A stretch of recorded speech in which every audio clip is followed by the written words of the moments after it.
ديما بياعة اسم على مسمى. سبحان الله، ايش كنت تبيعي قبل 8 ديسمبر حضرتك؟ وطنيات؟ كنت تسترجي تفتحي تمك في كلمة؟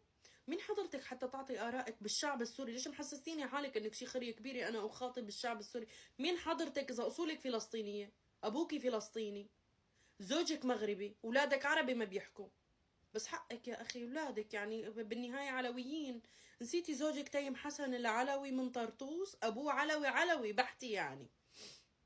حقك تطالبي، هي حرية اولادك بالنهاية. كيف بدك اياهم يصاحبوا ويسكنوا يمين ويسار؟ وحضرتك كنتي مع المساكنة، وحضرتك كمان كنتي قبلاني بانه ابنك لو قلب قاعد حرية شخصية. حريتك الشخصية هي بتشوفي لي اياها ببريطانيا، ما عندي بسوريا. حلو الكلام؟ وانا بكل ثقة امثل الشعب السوري اجمع، وحكومة الشرع بتمثلني وبتمثل الشعب السوري. كيفك فيها؟ روحي بيعي كلاسين بعيد عننا رجاء يعني. شغلة تانية ما قدرت اتغاضاها، واللي هي انه وصفتينا بالقطيع. شوفي انا فيني اوصفك بنفس الشيء، لا بس انا عندي مفردات اغلى من هيك. اغلى. انت وحدة عريانة حقك فرنجين بسوق الغلا، كيفك فيها؟ حرية. بما انك كمان تكلمتي عن الحرية، حريتك هاي بتحشي لي اياها بغرفة نومك.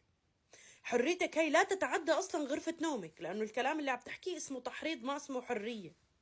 حريتك ال 14 سنة هديك وين كانت؟ لك هذا اللي بيزعجني، انه وين كانوا؟ لك ما بقى فيكم تضبوا لي تمكم بس لننتقل الى حكومة نعترف فيها؟ والشعب السوري كلياته واعي وصح بيقول لك نحن ما رح نمجد، نحن تمجيد ما رح نمجد. البلد مدمرة بالفعل، مدمرة. وبيطلعوا لي هدول الشرازمة بيقولوا لك والله نحن بدنا كذا ونحن بدنا كذا. طب استهدوا بالرحمن، لك استهدوا بالرحمن، خلينا نعترف بهالدولة بالبداية، بعدين اطلبوا.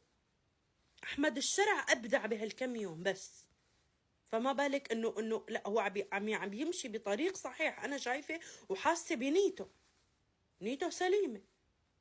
ونحن مع احمد الشرع، نحن مع مين حررنا.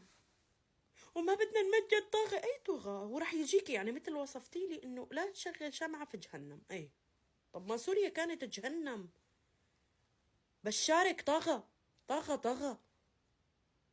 بدي يجي اطغى منه؟ مستحيل.